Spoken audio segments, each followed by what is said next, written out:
What if I tell you this one piece of trash cannot just affect our environment? This is Jade!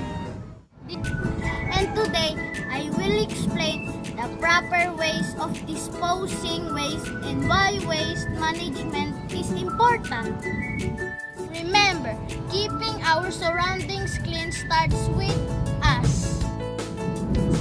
Biodegradable waste includes fruit peels, leftover foods, leaves, and other materials that naturally decompose.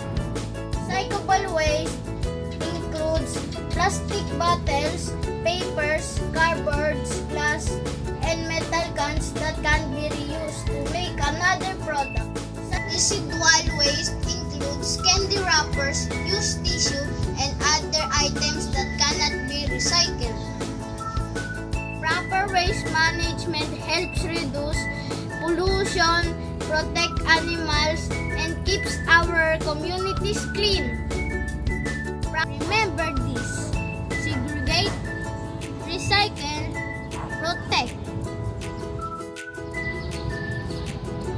Small actions today creates a better tomorrow.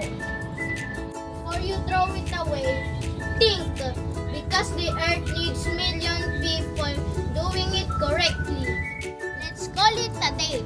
I am Gabriel Jade C. Gabas, grade 4 Phoenix. Bye-bye!